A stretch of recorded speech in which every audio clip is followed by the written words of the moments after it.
Okay, so I want to respond really quickly here. I'm going to try to be as quick as I can to a couple of videos that TJ has just posted up on idealism, and I'll post links to both of those videos.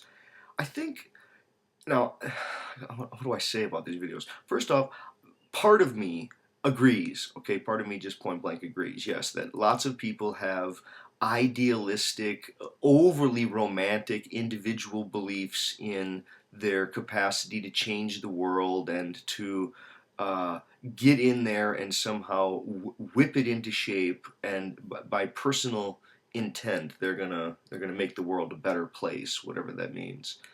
And not only does TJ really stress that not all change is progress. I mean, there's lots of change that movements bring about, but that the change that a movement can bring about is very different than the change that an individual can do. And increasingly, it seems like you have to be a billionaire in order to make any real changes. And there are some, I guess, some, what do you want to say it? Some facts there, right? I think there's something about what's being said. Another part of me, right, a whole different angle, just is sort of like, what's the point of these videos? I don't really understand what the point is. I mean, if the point is it's easy to praise Athenians among Athenians, point well taken. Um, I'm not really sure what the point is of these videos, though. I'm to try to persuade people that they can't make a difference. I mean, it's kind of like, in some way, Zenos paradoxes. I mean, it's like saying that the arrow can't really ever hit the target because first it has to go half the distance, and in order to go half the distance, it has to go quarter the distance. In order to go a quarter, it first has to go an eighth of the distance, and then it has to go a 16th, right? And you get this infinitesimal shaving off where the arrow basically never goes anywhere. I think that's kind of like this problem of suggesting that individuals don't matter, but that social movements can. Okay, because that's what a social movement is. It's made up of those actual individuals who show up.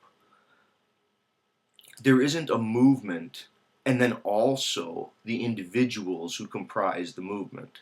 Now, we could try to think about it that way, but it's sort of like, a pile of bricks. I put a brick down, I put a brick down, I put a brick down, and pretty soon there's a pile. Now, is the pile in addition to the bricks? Is there this thing that's called the pile that's separate from all the individual bricks that make up the pile? I guess at a certain sense we call it a pile, and other points we don't. But is the pile an adding something that's separate from and independent of the individual bricks?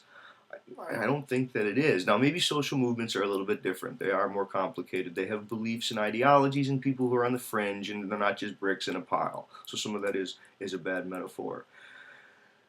But I still am left with what is the point? Is the point to really get people to recognize that all change is not progress? Oh, I think that's an important lesson. There are all kinds of ways that people, I guess, make it worse for themselves by their own tampering, by their own meddling. I don't know, though,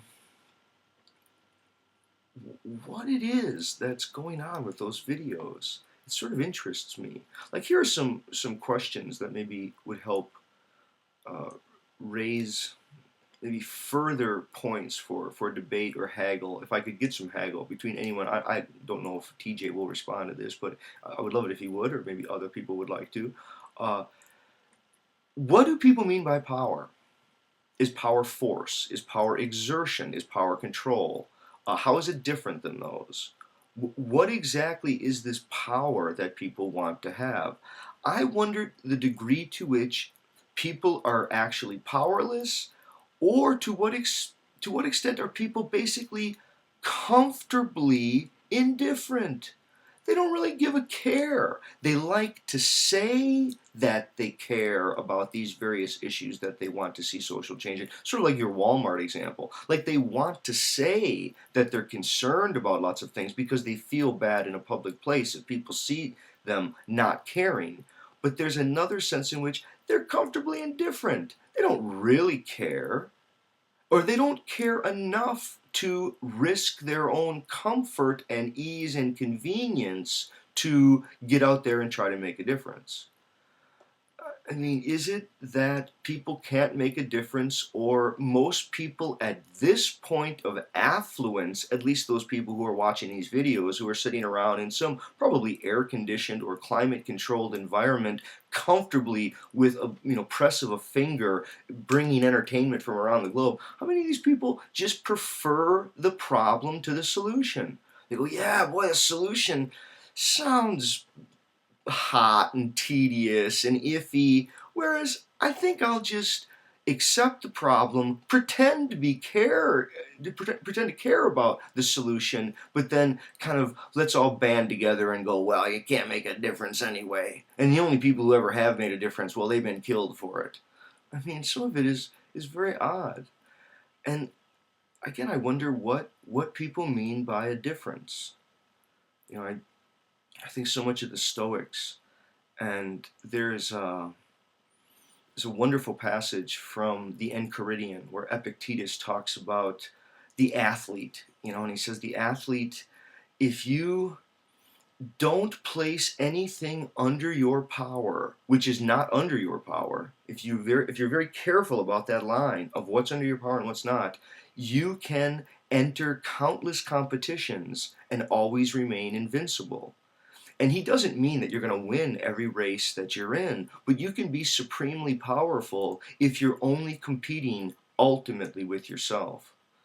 The more that you try to compete against others as an athlete, now you may need to use others as a baseline for yourself. You say, well, how quickly do people run a mile? How quickly do people run the quarter mile? How far do they throw the javelin? How far do they throw the shot put? How high do people jump when they do the high jump? Right? There are senses in which you want to have that, but ultimately, the only competition that you're able to do is, did you do your actual best? Did you, in earnest, give it your attempt to try to beat that, to surpass that? And if you honestly gave it your best shot, well, then you can't really lose. Now, you could say, well, of course you can. You lost the race. Well, that's fine. But if you gave it your best shot, well, there was nothing else you could have done. And that is a feeling of powerfulness. I wonder how many people feel powerless because they kind of know half-heartedly that they're not really doing all that they could do. And they like to gripe and complain about the existing state of affairs or some social problem, but they're not really interested in doing anything about it. That is, they're too comfortable. It sounds like too much of an inconvenience to get out there and to do, I don't know, activist work. I wonder to what extent the opium den of television and convenient entertainments right there at the push of a button isn't its own kind of seduction and a comparative feeling of powerfulness. That is, I feel very powerful when I can hit the mute on the television, when I can change the channel, when I can slay demons and dragons with my sword on the computer game. It's so different than me actually facing life's ambiguities, its setbacks, all of the dissipated, fizzled out responses that come in terms of resistances. It's not direct with little scores and hit points and little, your character strength going up and down. Life really isn't like that. I think to people who have played so many video games and they identify power with directly visual symbols, like you eat the little icon and then your guy gets bigger and he becomes more powerful or whatever, you can see the accumulated points or the score of your character game, whatever, it gets higher and higher. These kinds of things, they give such, I think YouTube does as well. It has all these statistical readouts of number of views and number of days and how many subscribers and friends and all this kind of stuff. And it gives such feedback that it maybe calibrates people into a need for direct feedback when a lot of social change really doesn't happen that way. But I think let's go back and go to this larger question of what is the change that people want? See, I think to sit around and to say, well, I just don't have any power because I can't make the world like I want it to be. Well, what does that mean? It sounds like just a bunch of abstractions in the air. People are just grabbing at whatever. If you have an actual focused issue that you want to change, you begin there. You begin with the actual issue. So you want to, I don't know, feed the hungry here in a local area, or maybe in a statewide area, or even nationally, right? Nationally, feeding the hungry is a very serious task, but that would require focused energy, and people would have to give up all of the other little conveniences in order to really focus on it. Could people actually do it? I think they can. I think like-minded individuals banding together are what changed the world. And they can change it for the better. But even there, for the better gets very difficult. There are things that changes that it's hard to predict what they will mean. As life expectancy increases, it will bring new kinds of hardship. As people get liberated into jobs, that means joblessness for other people.